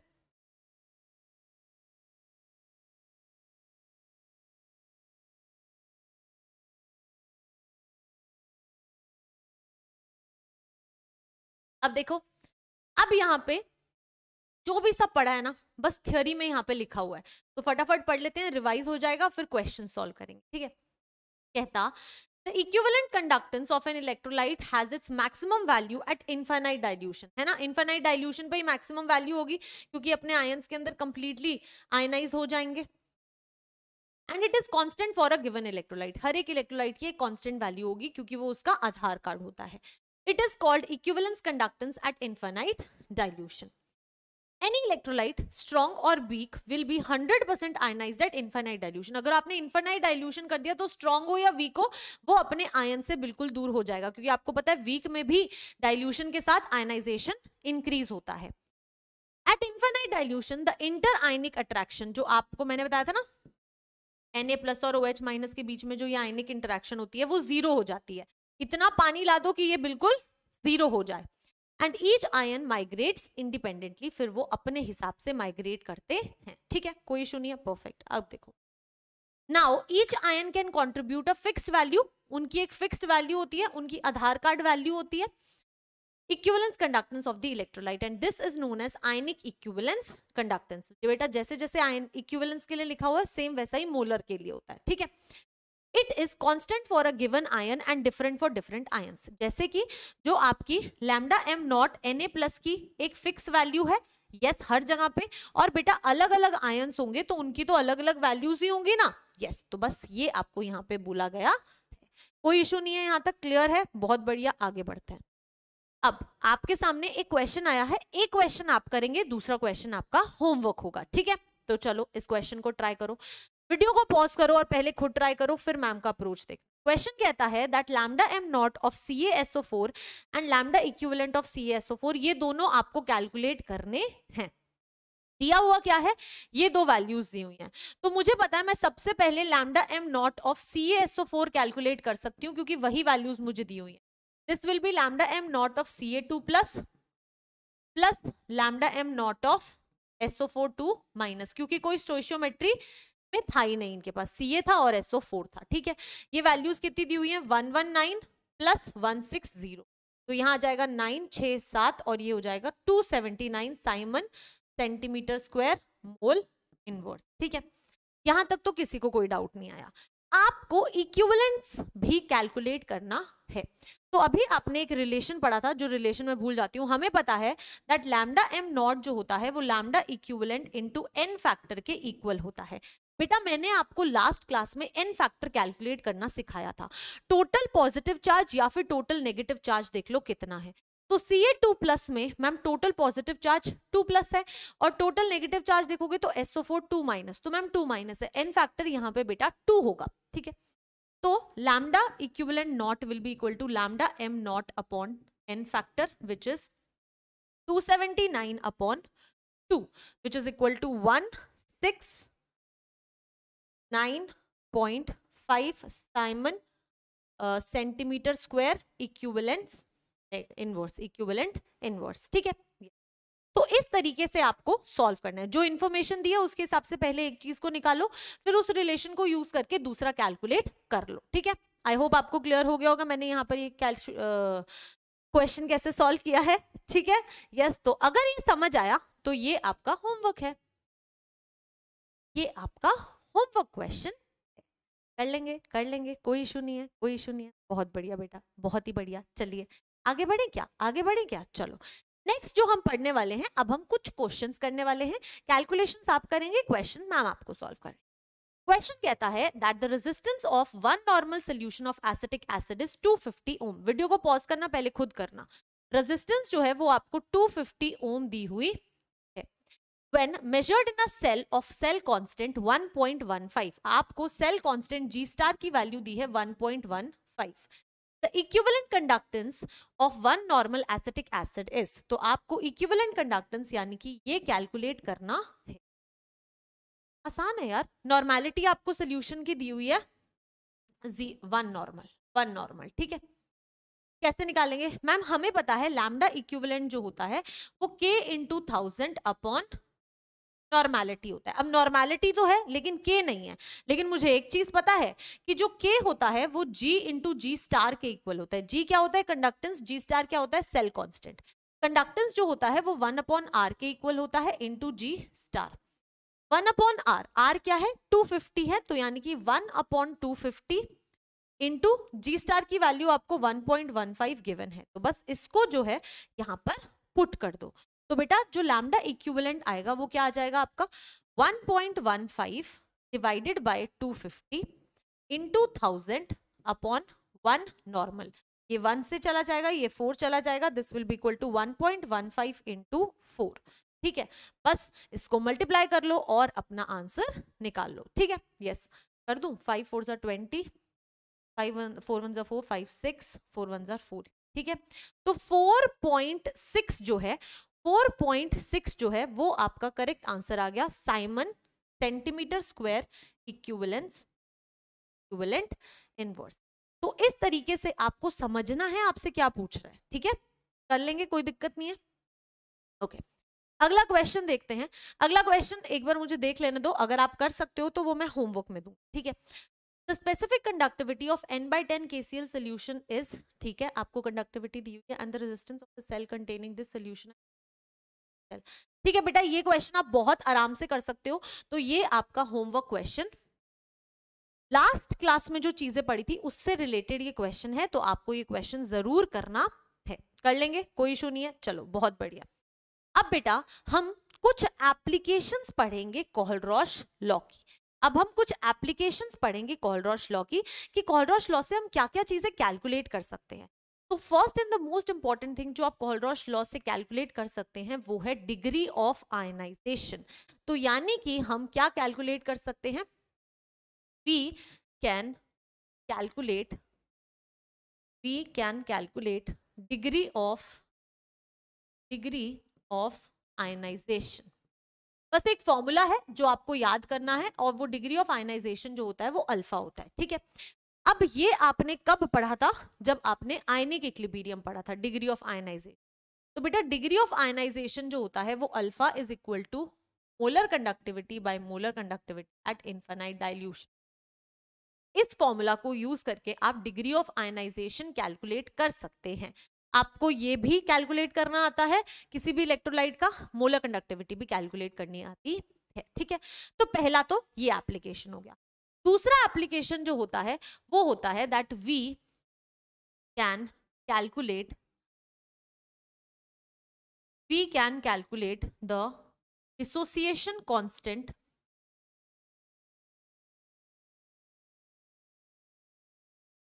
Of weak electrolytes. जो आपके वीक इलेक्ट्रोलाइट्स होते हैं उनके कुछ डिसोसिएशन कांस्टेंट्स होते हैं, आप वो भी कैलकुलेट कर सकते हैं। कैसे कैलकुलेट कर सकते हैं बेटा? आयनिक इक्विलिब्रियम ही थोड़ा सा रिवाइज करना पड़ेगा। एक वीक एसिड ले लेते हैं, लेट अस से CH3COOH। अगर इसके डिसोसिएशन कांस्टेंट की बात करें तो वो Ka के इक्वल होता है। ये आयनाइज होगा into CH3COO minus plus H plus, और इसका जो डिग्री ऑफ आयनाइजेशन होगा वो अल्फा होगा। तो बेटा initially T is equal to 0 time पे ये आपकी C कॉन्सेंट्रेशन होगी, यहाँ पे कुछ भी नहीं होगा।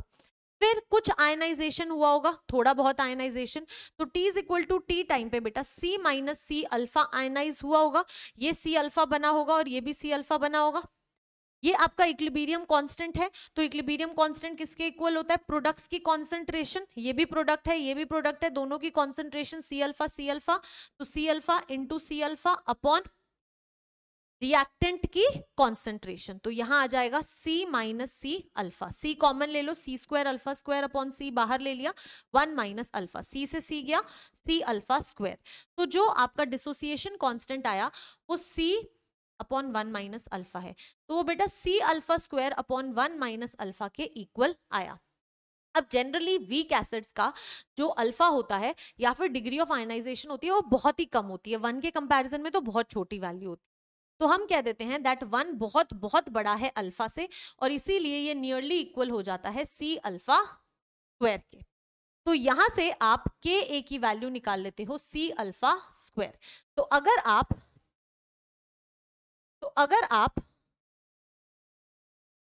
अल्फा कैलकुलेट कर लो तो यही अल्फा की वैल्यू इसमें पुट कर दो, तो आप डिसोसिएशन कांस्टेंट भी कैलकुलेट कर सकते हैं, तो बेसिकली एप्लीकेशन तो क्या है, अगर अल्फा निकालना आता है तो बस इसके अंदर अल्फा की वैल्यू पुट करनी, ठीक है, क्लियर है, बस ये एप्लीकेशन है, आपको आता तो है ही कैलकुलेट, परफेक्ट, बहुत बढ़िया।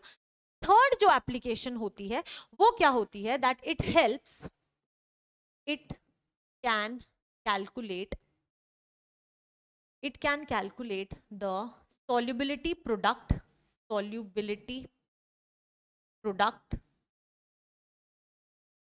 and solubility of sparingly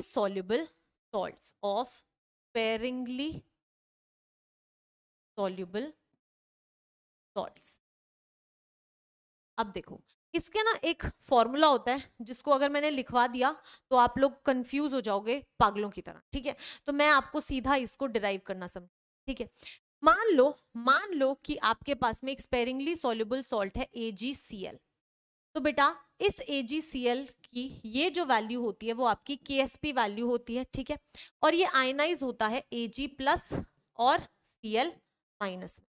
तो आपको बस क्या करना है, आपको कुछ भी नहीं करना, आप बस ये देखो कि मैम इसकी सॉल्युबिलिटी S होगी, इसकी सॉल्युबिलिटी S होगी, तो बेटा जो KSP की वैल्यू होगी वो यहाँ पे आ जाएगी आपकी S की पावर 1 इंटू S की पावर 1, क्योंकि इसके भी स्टोइशियोमेट्रिक कोफिशिएंट में 1 है, तो यहाँ पे आपका जो KSP वैल्यू है वो आपका S स्क्वायर के इक्वल आ जाएगा, ठीक है, ये होता है आपका सॉल्युबिलिटी प्रोडक्ट निकालना। ये तो फिर AgCl था तो आसान था, थोड़ा सा टिपिकल बना के समझाती हूँ। इमेजिन करो कि अब आपको एक स्पेरिंगली सॉल्युबल सॉल्ट मिला है विच इज Na2SO4, ठीक है, तो अगर आपका एक स्पेरिंगली सॉल्युबल सॉल्ट है Na2SO4 तो क्या होगा बेटा, ये मैम इसकी KSP वैल्यू होगी, ये 2 Na प्लस देगा मुझे और SO4 2 माइनस देगा। अब बेटा जब आप इसकी S वैल्यू लिखोगे, सॉल्युबिलिटी लिखोगे जो S, तो बेटा क्योंकि यहाँ पे 2 है इसलिए ये 2S आएगा, क्योंकि यहाँ पे 2 था, क्योंकि यहाँ पे 1 था इसलिए 1S और 1S आया था, ठीक है, तो यहाँ पे 2S आएगा।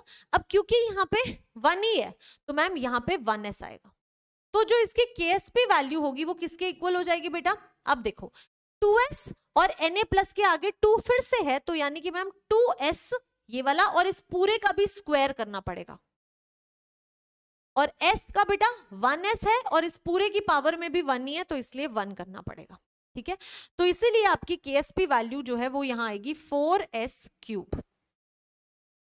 ऐसे आपको KSPs कैलकुलेट करने पड़ेंगे, ये भी आयनिक इक्विलिब्रियम में पढ़ते थे, ठीक है, यस आई होप क्लियर हो गया होगा। एक और करवा देती हूँ ताकि और समझ आ जाए, ठीक है, चलो कौन सा लिखें, थोड़ा और कॉम्प्लिकेट करते हैं, लेट अस से मैम Ca3PO4 होल ट्वाइस, ये आपका स्पेरिंगली सॉल्युबल सॉल्ट है, तो आप कहोगे मैम ये देगा 3Ca 2+ 2PO4 3-, ये लिखने में तो किसी को कोई दिक्कत नहीं है। अब देखो अगर आप ये बोलोगे तो आप कहोगे मैम ये इसका KSP होगा। अब बेटा अगर यहाँ पे 3 है तो यहाँ पे 3s आएगा, अगर यहाँ पे 2 है तो यहाँ पे 2s आएगा, और जो आपकी KSP वैल्यू होगी वो क्या होगी, 3s तो पूरा लिखना ही है, तो मैम 3s तो लिखेंगे ही, इसकी पावर में बेटा यही वाला 3 आएगा जो ऊपर स्टोइशियोमेट्री में था, तो मैम यहाँ पर 3 आ जाएगा। ठीक है, सिमिलरली अगर आप यहाँ पर 2s देखोगे तो इसकी होल पावर में क्या आ जाएगा, 2 आ जाएगा, तो ये इसकी KSP वैल्यू होगी। ये निकालना आपको आना चाहिए क्योंकि ये जो सॉल्युबिलिटी होती है ना आपकी, ये S होता है यहाँ पे सॉल्युबिलिटी और KSP होता है सॉल्युबिलिटी प्रोडक्ट। ठीक है, सॉल्युबिलिटी प्रोडक्ट। ठीक है, कोई दिक्कत नहीं है यहां तक, यस। और जो आपकी सॉल्युबिलिटी होती है वो एक्चुअली बेटा मोल्स पर लीटर में होती है, यानी कि होती कॉन्सेंट्रेशन ही है। तो ये सॉल्युबिलिटी आप कैसे कैलकुलेट करते हो, ये सॉल्युबिलिटी आप कैसे कैलकुलेट करते हो बेटा, जो आप lambda m is equal to k into 1000 upon molarity लिखते थे, इस मोलारिटी की जगह पे आप स्पेरिंगली सॉल्युबल सॉल्ट्स के लिए S लिखते हो, फॉर स्पेरिंगली सॉल्युबल सॉल्ट्स। ठीक है, उसके लिए आप यहां पे S लिखते हो, तो यहां से आप S कैलकुलेट कर लोगे k into 1000 upon lambda m, और फिर आप KSP कैलकुलेट कर सकते हो किसी भी स्पेरिंगली सॉल्युबल सॉल्ट का। ठीक है, तो ये एप्लीकेशन होती है आपकी तीसरी कोहलरॉश लॉ की। ये आपके सिलेबस में इतना नहीं है, ठीक है, मैं इसको ना लिख देती हूँ एक्स्ट्रा नॉलेज। ठीक है, अगर आपको नहीं समझ आया तो कोई दिक्कत नहीं है, this is for extra knowledge. आपके बोर्ड एग्जाम्स में ये नहीं पूछेंगे, आपके बोर्ड एग्जाम्स में सॉल्युबिलिटी वाला पार्ट नहीं पूछेंगे, लेकिन फिर भी आपको ये पता हो तो बहुत बढ़िया है, कुछ छोटा मोटा टाइप का क्वेश्चन आ जाए तो गलती नहीं होनी। ठीक है, यस, परफेक्ट। इसके बाद बेटा एक फोर्थ एप्लीकेशन होती है और वो लास्ट एप्लीकेशन होती है, एक फोर्थ एप्लीकेशन होती है, वो लास्ट एप्लीकेशन होती है, that is we can calculate limiting molar conductivities of weak electrolytes। हम इसको यूज करके वीक इलेक्ट्रोलाइट्स की लिमिटिंग मोलर कंडक्टिविटीज कैलकुलेट कर सकते हैं। अब क्वेश्चन आता है कि वो कैसे कर सकते हैं। ठीक है, अब इमेजिन करना मैं आपको समझाती हूँ। मान लो मैंने आपको बोला कि limiting molar conductivity of AX जो है वो कितना है, limiting molar conductivity of AX is X। ठीक है, और मैंने बोला limiting molar conductivity of AY जो है वो है बेटा Y। ठीक है, क्लियर है, AX बता दिया मैंने और AY बता दिया मैंने। मैं खुद क्वेश्चन बना रही हूँ भाई, मैं खुद क्वेश्चन बना रही हूँ तो मैं गड़बड़ भी कर सकती हूँ, 2 मिनट रुक जाओ। AX बना दिया, AY बना दिया, एक सेकंड, इसको थोड़ा चेंज कर लेते हैं। अगर हम इसको बना दें YZ तो AX हो गया, YZ हो गया, और limiting molar conductivity of Z let us से Z है, तो आपको फाइंड आउट करना है limiting molar conductivity of XY, ये क्या होगी। ठीक है, ऐसे दिया हुआ है। ठीक है, मान लो कि ये स्ट्रॉन्ग इलेक्ट्रोलाइट है, ये भी स्ट्रॉन्ग इलेक्ट्रोलाइट है, ये भी स्ट्रॉन्ग इलेक्ट्रोलाइट है, लेकिन ये वीक है, तो आपको ये कैलकुलेट करना है। तो आप ये कैसे कैलकुलेट, अब ध्यान से सुन लो, एक बार समझोगे सारी कहानी समझ आ जाएगी। ठीक है, अब मुझे पता है कि मोलर कंडक्टिविटी ऑफ AX जो है वो मुझे दी हुई है X, यानी कि इसकी बात है कि molar conductivity of A plus molar conductivity of X, ये मुझे दिया हुआ है। ठीक है, दूसरा मुझे दिया हुआ है मोलर कंडक्टिविटी ऑफ YZ, तो अगर मोलर कंडक्टिविटी ऑफ YZ दिया है तो मुझे पता है इसका मतलब है Y, limiting molar conductivity of Y plus limiting molar conductivity of Z।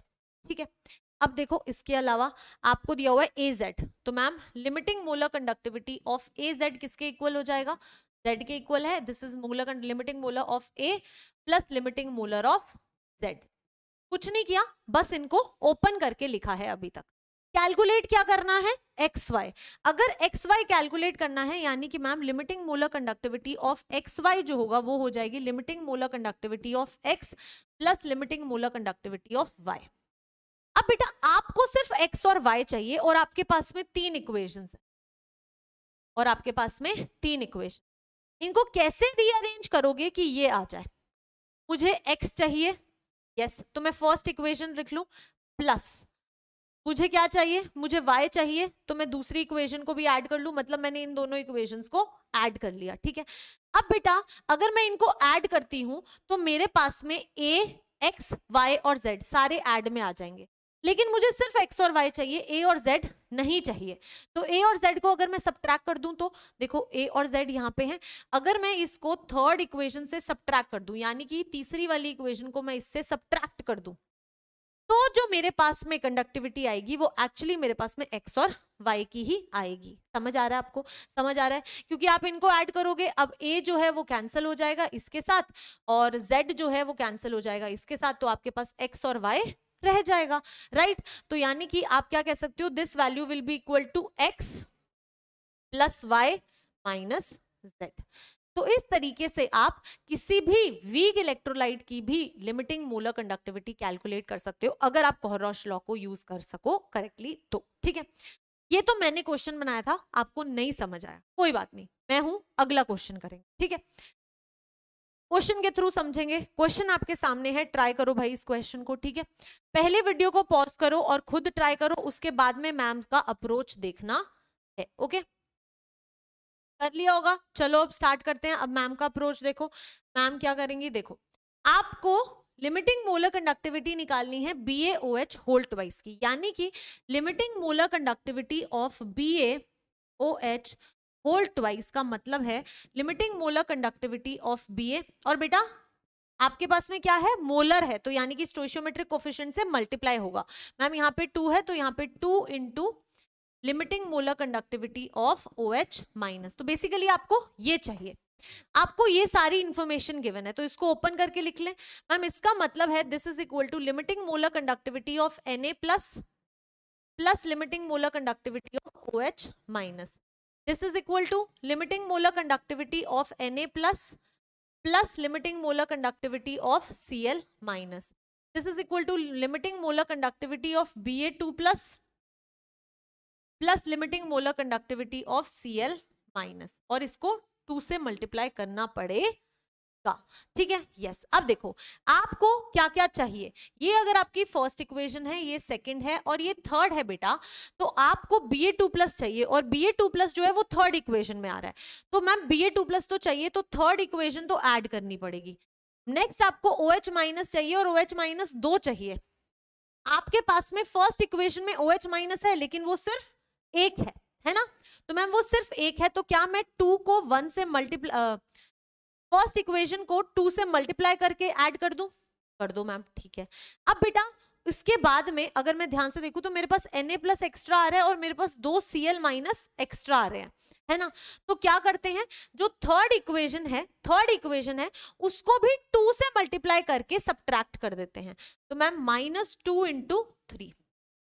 अब सारी की सारी चीजें जैसे जैसे लिखी है वैसे वैसे लिख के देखो, थर्ड इक्वेशन ऐड करनी है तो मोलर कंडक्टिविटी इनफाइनाइट डाइल्यूशन पे Ba2 प्लस की, प्लस बेटा 2 into molar conductivity,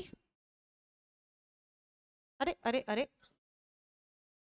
2 into molar conductivity infinite dilution पे Cl माइनस की, अभी मैंने थर्ड लिखा है, फर्स्ट को मुझे 2 से मल्टीप्लाई करना है, 2 से मल्टीप्लाई किया तो वो आ जाएगा मोलर कंडक्टिविटी इनफाइनाइट डाइल्यूशन पे Na प्लस की, और 2 ही मोलर कंडक्टिविटी इनफाइनाइट डाइल्यूशन पे OH माइनस।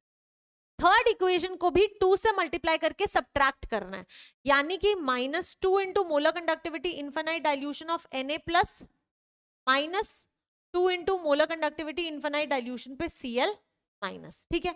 अब जो जो कैंसिल हो रहा है उसको कैंसिल करो, देखो Ba2+ चाहिए, Cl माइनस यहाँ पे प्लस का है और Cl-2 वहां पे नेगेटिव है, तो 2 से 2 पूरा कट गया, कैंसिल। अब देखो यहाँ पे 2 Na+ है और वहां पे 2 Na+ नेगेटिव के हैं, तो ये भी कैंसिल हो गए। पीछे रह क्या गया, Ba2+ प्लस 2OH माइनस। तो यानी कि जो फाइंड आउट करना था एक्चुअली वही हमें मिल रहा है। तो आप कैसे सॉल्व कर सकते हो, आपने किया क्या एक्चुअली आपने क्या किया, थर्ड इक्वेशन बेटा, थर्ड इक्वेशन यानी कि 280, तो 280 फिर क्या बोला इसने, सेकंड इक्वेशन को 2 से, फर्स्ट इक्वेशन को 2 से मल्टीप्लाई करके ऐड कर दो, तो फर्स्ट इक्वेशन को 2 से मल्टीप्लाई करके ऐड कर दो तो 248 माइनस क्या करना है, थर्ड वाली को 2 से मल्टीप्लाई करके, तो थर्ड क्या है, नहीं क्या किया है हमने ये बेटा, यहाँ पे ना छोटी सी मिस्टेक कर दी हमने, 2 से मल्टीप्लाई करना था और सेकंड इक्वेशन को सब्ट्रैक्ट करना था, है ना। हाँ चलो कोई बात नहीं, ऐसे तो मिस्टेक हो जाती है कभी कभी। तो यहाँ पर 2 × 126, बस इसको सॉल्व करो और आपको आपके इस इलेक्ट्रोलाइट की लिमिटिंग मोलर कंडक्टिविटी मिल जाएगी। तो आपको बस ये देखना है कि आप इक्वेशन को कैसे रीअरेंज कर रहे हो, ये सारा लिखने की जरूरत नहीं है, ये तो मैंने समझाने के लिए लिखा है। अगर आप ऐसे देखोगे ना, आप अपने आप से आंसर निकाल सकते हो, ठीक है, कर लेंगे, कोई दिक्कत नहीं है, बहुत बढ़िया। आगे बढ़ते हैं बेटा, नेक्स्ट क्वेश्चन। नेक्स्ट कहता है that the conductivity of 0.01 molar, आपको कॉन्सेंट्रेशन जो है वो 0.01 मोलर दी हुई है और उसकी कंडक्टिविटी यानी कि आपको के वैल्यू जो है वो 3.9 × 10⁻⁻5 given. Find the Ka and alpha of lambda m not if lambda m not is this. तो बेटा आपको लिमिटिंग मोलर कंडक्टिविटी भी दी है 390 और आपको Ka और अल्फा निकालना है, ठीक है। मुझे पता है कि अल्फा जो होता है वो lambda m upon lambda m not होता है। अब मेरे पास लैम्डा m नहीं है, लैम्डा m नॉट तो है, कैसे निकालेंगे lambda m, K × 1000 upon molarity. K दिया हुआ है 3.9 × 10⁻⁻5 अपॉन मोलारिटी कितनी दी है 0.01, यानी कि 3.9 × 10⁻³ यानी कि ये हो जाएगा आपके पास में, हाँ 3.9 × 10⁻³ जो है वो लैम्डा m की वैल्यू आ गई। तो इसको पुट कर दो 3.9 × 10⁻³ divided by lambda m not कितना दिया है 390, तो 390 यहां से आपके पास में आपके अल्फा की वैल्यू आ जाएगी। नेक्स्ट निकालना है Ka, और बेटा मैंने आपको कहा था कि Ka जो होता है एक्चुअली C⁴ अपॉन 1 - अल्फा होता है, जिसको नियरली C⁴ के इक्वल ले सकते हैं, ठीक है। तो यानी कि this is equal to C × lambda m² upon lambda m naught का, बस जो वैल्यू यहां से आई उसको यहां पुट करो और सॉल्व कर दो, Ka की वैल्यू आपके पास आ जाए। देख रहे हो कितना आसान है, देख रहे हो कितना आसान है। बस आपको समझ आना चाहिए कि कहां पर किस तरीके से न्यूमेरिकल को अप्लाई, फॉर्मूला को अप्लाई करना है, ठीक है। आई होप सब कुछ समझ आ गया, बहुत बढ़िया बेटा। अब ये कुछ क्वेश्चंस हैं, 3 क्वेश्चंस हैं, जो तीनों क्वेश्चंस अब आपके होमवर्क होंगे, ठीक है। तीनों क्वेश्चंस बेटा आपके होमवर्क होंगे, पढ़ लेते हैं कि कहीं कोई टिपिकल क्वेश्चन ना हो, अगर टिपिकल हुआ तो फिर मैम आपको करा देंगी। Conductance of 0.1 molar KCl solution filled in a conductivity cell is Y। तो बेटा आपको कंडक्टेंस यानी कि G की वैल्यू जो है वो Y दी हुई है। If the conductance of 0.1 molar NaOH solution filled in the same cell is Z, अगर कंडक्टेंस एक और इलेक्ट्रोलाइट की आपको दी हुई है वो Z है, then the molar conductance of NaOH will be, क्या कहता है, conductance of 0.1 molar KCl solution filled in a conductivity cell is Y, ठीक है। कंडक्टेंस दी हुई है, उसकी कंडक्टिविटी दी हुई है, वहां से सेल को, if the conductance of 0.1 molar in same cell. बेटा बहुत ही इंपॉर्टेंट क्वेश्चन है, ये तो मुझे ही कराना पड़ेगा, ये क्वेश्चन तो मैम को ही कराना पड़ेगा। समझो इस क्वेश्चन को, क्या कहता है, कहता है कि कंडक्टेंस आपके पास में एक 0.1 मोलर KCl सोल्यूशन है जिसकी कंडक्टिविटी, पहले मैं यहां लिख देती हूँ KCl सोल्यूशन। KCl सोल्यूशन किसी एक सेल के अंदर डाला हुआ है और उस सेल की कंडक्टिविटी जो है वो आपको X दी हुई है, ठीक है। Filled in conductivity cell is Y। तो बेटा कंडक्टेंस यानी कि G की वैल्यू आपको दी है कितनी, Y। इतना आपको दिया हुआ है। उसके बाद में कहता कि जिस सेल के अंदर KCl सोल्यूशन था उसी सेल के अंदर आपने NaOH डाल दिया और उस टाइम पे उस सेल की जो कंडक्टेंस आ रही है वो Z है, यानी कि जब आपने उसमें NaOH डाला तो कंडक्टेंस जो थी वो कितनी आ गई, Z आ गई। तो आपको बताना क्या है, molar conductance of NaOH will B, तो आपको NaOH की मोलर कंडक्टेंस क्या होगी वो बताना। बहुत अच्छा क्वेश्चन है, बस ध्यान से सुनना। अब बेटा जब सेम सेल में डल रहे हैं तो आपको एक चीज समझ आ रही है कि सेल कांस्टेंट नहीं चेंज होगा, सेल कांस्टेंट सेम रहेगा, है ना। यानी कि बेटा K जो होता है वो G इंटू G स्टार के इक्वल होता है। यहां से आप G स्टार निकाल लोगे K अपॉन G से। K कितना है आपका, X upon Y, X upon Y, ठीक है, x अपॉन वाई है, परफेक्ट। ये हमने G स्टार फाइंड आउट कर लिया। अब अगर आप यहां पर आओगे तो मैम यहां पर जो G स्टार होगा वो x अपॉन वाई ही होगा, क्योंकि सेल तो सेम ही है, आपने सिर्फ सोल्यूशन चेंज किया है। अब बेटा यहां पर क्या हो जाएगा, G आ गया, G स्टार आ गया, यहां से आप K कैलकुलेट कर सकते हो which is G into G star. तो इसकी कंडक्टिविटी जो होगी वो हो जाएगी Z into X upon Y, Z into X upon Y, ठीक है। अब अगर आप मोलर कंडक्टिविटी कैलकुलेट करना चाहते हो तो वो होता है K into 1000 upon concentration. K कितना निकाला, अभी निकाला, Z X upon Y into 1000 upon बेटा कॉन्सेंट्रेशन कितनी दी है आपको, NaOH की 0.1 मोलर, तो मैम ये हो जाएगी 0.1 मोलर। तो यहां से आपके पास में वैल्यू आ जाएगी 10 raise to the power 4 ZX upon Y. तो 10 raise to the power 4 ZX upon Y, तो ऑप्शन डी जो है वो आपका करेक्ट आंसर हो जाएगा, वो आपका करेक्ट आंसर हो जाएगा। आई होप यहां तक किसी को कोई इशू नहीं है। बहुत ही अच्छा क्वेश्चन था, अगर नहीं समझ आया तो फिर से ट्राई करना। एक सेल के अंदर पहले KCl सोल्यूशन डाला, वहां से सेल कांस्टेंट की वैल्यू निकाली, अब वही सेल कांस्टेंट जो है उसी सेल के अंदर आपने दूसरा सोल्यूशन डाल दिया, तो सेल कांस्टेंट थोड़ी चेंज होगा, वो तो कांस्टेंट ही रहेगा। बाकी कंडक्टिविटी, मोलर कंडक्टिविटी वो सब चेंज होती हैं, तो वो सब चेंज होंगी और आप कैलकुलेशंस कर लेंगे, ठीक है। आई होप आपको समझ आया है, अच्छा क्वेश्चन था। अब ये क्वेश्चन बेटा आपका होमवर्क है, it is easy question, KSP वाला क्वेश्चन है, सॉल्युबिलिटी निकालना और फिर KSP कैलकुलेट, ठीक है। BaSO4 सोल्यूशन है, मैं बना के आपको बता देती हूं। अगर ये इसकी KSP वैल्यू होगी तो Ba2 प्लस SO4 2 माइनस होगा, इसकी सॉल्युबिलिटी S है, इसकी सॉल्युबिलिटी S है, तो बेटा KSP जो होगा वो आ जाएगा S raise to the power 1, S raise to the power 1 यानी कि S स्क्वायर। अब S की वैल्यू कहां से निकालोगे, lambda m is equal to K into 1000 upon S से, यहां से S निकालो, S से KSP निकाल लेना, ठीक है।